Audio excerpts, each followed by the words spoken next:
சரி விமலா, இந்த கேஸை எந்த மாதிரி ஹேண்டில் பண்ணலாம்னு நீ நினைச்ச? What is going to be your line of argument? இங்கிலீஷ்ல கேட்டேன். நான் பிராக்டிஸ் பண்றதை நிறுத்தி பல வருஷங்கள் ஆகியிருக்கலாம். ஆனா என்னோட லைன் ஆஃப் ஆர்குமெண்ட் நீங்க யாரும் எதிர்பாராத வகையில இருக்கும். எதிராளியோட பலத்தை விட பலகீனத்தை தெரிஞ்சுக்கணும். அதுதான் வெற்றியை கொடுக்குங்கிறது சாணக்கிய நீதி. ஒரு 2 நிமிஷம் எப்படி இருக்கும்? புது விமலாவா வர. Be prepared for Antony's speech.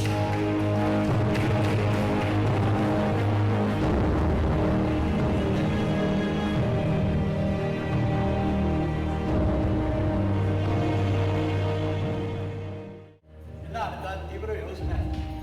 சட்டத்தில் என்னெல்லாம் ஓட்ட உடைச்சல் இருக்கு, அதை வச்சு உன் பிள்ளைய எப்படி காப்பாற்றலாம்னு பார்க்குறியா? வேற வழி? நியாயமான வழக்குகளை மட்டும்தான் நான் எடுத்துப்பேன், எல்லார்கிட்டையும் பெருமையா சொல்லிப்பேன். ஆனா இன்னைக்கு பாசம் என்னை இழுக்கிறதுப்பா. பெத்த மனம் பித்துன்னு யார் சொன்னாங்களோ தெரியல, சரியாதான்ப்பா சொல்லியிருக்காங்க. இல்லைம்மா, இல்லை, நீ இந்த கேஸில் அவனை டிஃபெண்ட் பண்ணணுன்னா you will be setting a wrong example. இல்லப்பா, எது சரி எது தப்புன்னு கண்டுபிடிக்க முடியாத சூழ்நிலையில நாம இப்போ இருக்கோம். அண்ட் சரியா தப்பான்னா யோசிக்கிற நிலைமையில நான் இப்போ இல்லை. என்னோட ஒரே நோக்கம் என்னோட பிள்ளையை விடுவிக்கணும். That's it. எதிராளியோட பலத்தை விட பலகீனத்தை தெரிஞ்சு வச்சுக்கணும், அதுதான் முக்கியம்னு கௌடல்யரோட அர்த்தசாஸ்திரம் சொல்லுறது. அதைத்தான் நான் இப்போ எக்ஸ்ப்ளாய்ட் பண்ண போறேன். கேஸை தூள் தூளாக்க போறேன்ப்பா. இந்த கேஸை என்ன வேணா பண்ணுப்பா, ஆனால் என் மனசை சுக்குநூறு ஆக்கிட்டேன். என் பொண்ணுன்னு சொல்லிக்கிறதுக்கு எனக்கு அவமானமா இருக்கு. எப்படி உங்களுக்கு உங்க பொண்ணு நினைச்ச அவமானமா இருக்கும், அதே மாதிரி தான்ப்பா என் பிள்ளை குற்றவாளி கூண்டில் நிக்கிறது எனக்கு அவமானமா இருக்கு. I need to protect him. என் பிள்ளை நிரபராதி நிரூபிக்கிறதுல தான் என் கிரெடிபிலிட்டியும் இருக்குப்பா. I will fight till the end.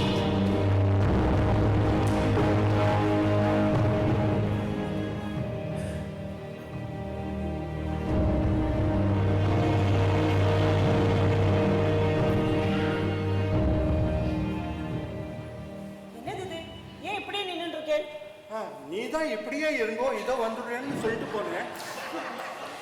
அதுக்காக இப்படியா? அது சரி, உனக்கு விஷயம் தெரியுமா? அந்த கொலகாரம் மோகன்தாஸ் அவன் அம்மாவே அவனை டிஃபெண்ட் பண்ண போறாளாம். அம்மா என்னைக்குமே அஃபென்சிவ் தான், டிஃபென்ஸே கிடையாது. என்னம்மா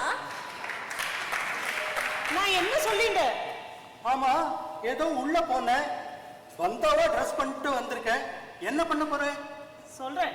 கேஸை வேற விதமா ஹேண்டில் பண்ண போறேன்னு சொன்னீங்க. வேற விதம்னா எப்படி? சொல்றேன். ரேவதி, நீ அங்க மேல நில்லு. எதுக்குமா? சொல்றேன், போ. நீங்க இங்க நில்லுங்க. அங்கயா என்ன பண்ண போற விமலா? சொல்றேன். நீங்க எங்க? இங்கே இருக்கும். அம்மா, வாட்ஸ் ஹேப்பனிங்? சொல்றேங்கிற, ஆனா ஒன்னும் சொல்லவே மாட்டேங்கிற. ஒரு நிமிஷம் எப்படி இருக்கும், தோ வந்துடுறேன்.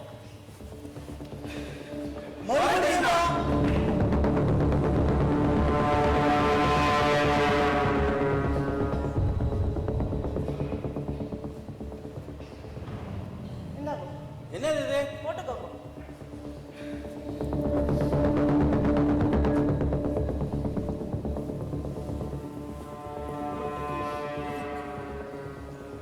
நீங்களும் பார்ட்டிசிபேட் பண்ணணும்னு சொன்னேன்.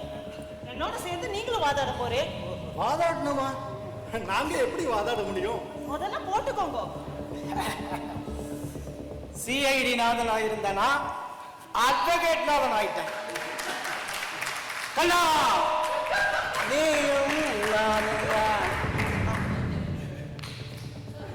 சரி, வெறும்னா கவுன் போட்டுக்கிட்டா வக்கீல் ஆயிட முடியுமா என்ன?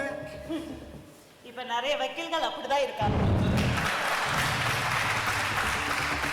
எந்த ஒரு ப்ரொஃபஷனுக்குமே மதிப்பில்லாம போயிடுது. லஞ்சம் வாங்குற ஜட்ஜஸ், ஸ்ட்ரைக் பண்ற லாயர்ஸ், ஹோஸ்டேல மாற விட்னஸ், அப்புறம் எங்கேருந்து கிடைக்கும் ஜஸ்டிஸ்?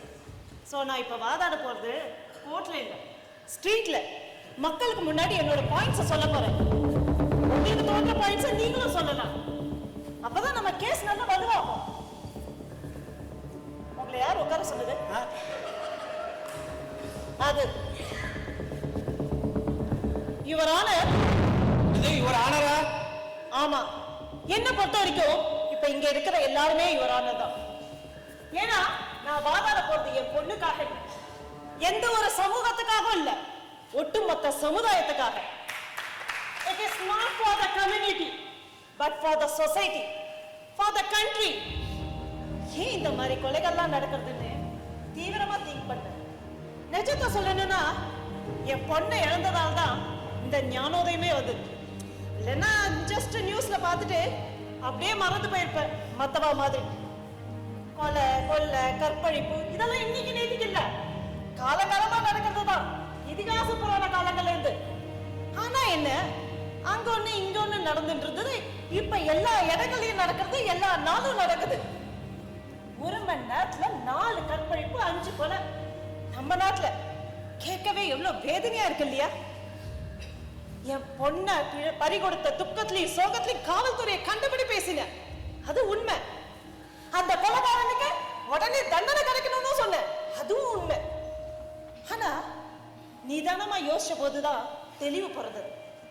பசங்களை நாம சரியா வளர்க்காம சட்டம் ஒழுங்கு பாதுகாப்பு இதெல்லாம் சீர்குலைச்சு போயிடுச்சுன்னு சொல்றது என்ன ஒரு பைத்தியக்காரத்தனம்.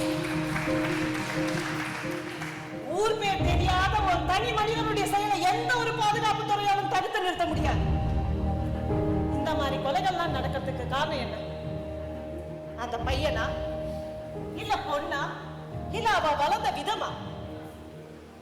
இவரான நான் இப்ப மோகன்தாஸ ப்ராசிக்யூட் பண்ண வரல, அவன் மேல பரிதாபப்பட்டு வந்திருக்கேன். நான் என் பொண்ணை எழுந்திருக்கேன்னா அவ தான் பையனை எழுந்திருக்கா. எனக்காவது ஒரேடியா போயிட்டா, ஆனா அவனுக்கு இருந்தும் இல்லாமலும் இருக்கா. அது எவ்வளவு பெரிய க்ரூரம் தெரியுமா? My heart goes out to their family. அம்மா, என்னது இது? பாரதிக்காக வாதாட போறேன்னு பார்த்தா அந்த பையனை டிஃபெண்ட் பண்ற மாதிரி பேசுற. இது அவனோட ஆண்டனி ஸ்பீச்சா? இல்ல ரேவதி, உங்க அம்மா சொல்றதுலயே ஒரு பாயிண்ட் இருக்கு. பாரதியோட கொலை ஒரு தனிப்பட்ட கேஸ் இல்ல.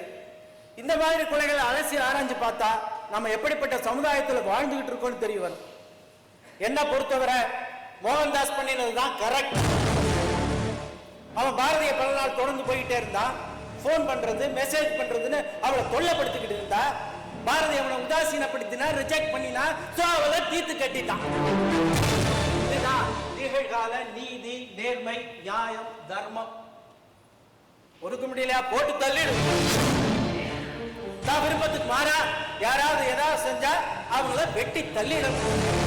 இதுதான் தற்காலத்து முற்போக்கு சிந்தனையா இருக்கு. Siddha, no, I cannot agree with this. You need not agree with this, but this is the fact. இப்படிப்பட்ட எண்ணம் அவனுக்கு ஏன் வந்தது? ஒன்னால சொல்ல முடியுமா? உங்கள யாராவது சொல்ல முடியுமா? இதுக்கு சினிமாவும் டெலிவிஷனும் ஒரு காரணங்கிறது யாராலையும் மறக்க முடியாது. சினிமாவும் டெலிவிஷனும் நடைமுறை வாழ்க்கையை தான் பிரதிபலிக்கிறதுன்னு சொல்லலாம். பட் அது escapism. They embed negative thoughts and actions in our mind. அதுதான் நிதர்சன உண்மை. அந்த காலத்துல சினிமா சத்து விஷயங்களை சொல்லித்து, அதாவது ஹீரோனாலே அவன் நல்லவன், நல்ல பழக்க வழக்கம் இருக்கும், கடைசியில அவன் தான் ஜெயிப்பான் அப்படின்னு பாசிட்டிவ் ஆட்டிடியூட்ல கதை முடியும். இப்ப ஹீரோ வில்லன் எல்லாமே ஒருத்தன் தான். ஹீரோவே எல்லா வில்லத்தனமும் பண்றான். தப்பு பண்றதுதான் சரியான நடைமுறைன்னு சொல்ல ஆரம்பிச்சிட்டோம். Do wrong and it is right னு justify பண்றோம். அப்ப சினிமா தான் இதுக்கெல்லாம் காரணம்னு சொல்றீங்களா? Again, I cannot agree with this. Again, you need not agree with this, but again, this is the fact. அது மட்டும் இல்ல, எந்த ஒரு சின்ன விஷயமானாலும் அதை சம்பவமாக்கி சென்சேஷனலைஸ் பண்ணி உடனே அதை பாலிடிக்ஸ் ஆக்கிடணும். மீடியாவுக்கு சென்சேஷன் தேவை, பொலிட்டிக்கல் பார்ட்டிஸ்க்கு பப்ளிசிட்டி தேவை. அது ஒன்னோட ஒண்ணு எப்படி இன்டர்லிங்க் பண்றாங்கன்னு நினைச்சா வேடிக்கையாவும் இருக்கு, வேதனையாவும் இருக்கு. புது புது வார்த்தைகளை கண்டுபிடிக்கிறோம். இன்டாலரண்ட், நேஷனலிஸ்ட், அதாவது நாட்டுக்கு எதிராக பேசினா ஃப்ரீடம் ஆஃப் எக்ஸ்பிரஷன், அதே நாட்டு பற்றோட பேசினா நேஷனலிஸ்ட். அடுத்தவன் என்ன வேணா அநியாயம் பண்ணுவான், அதை தட்டி கேட்டா இன்டாலரண்ட், இன்டாலரண்ட், இன்டாலரண்ட். எல்லா கோவில்களையும் பெண்கள் அனுமதிக்கணும், போராட்டம் நடத்துவோம். ஆனா அது கோவில்களுக்கு மட்டும்தான். மசூதிக்கும் மாதா கோவிலுக்கும் அப்ளை ஆகாது. ஏன்னா we are in a secular country. எம்மதமும் சம்மதம். ஐயா, இங்கிலீஷ்ல ஒரு ப்ராவர்ப் உண்டு. All are equal but some are more than equal. அது மீடியாவுக்கும் மதத்துக்கும் ரொம்பவே நல்லா பொருந்தும்.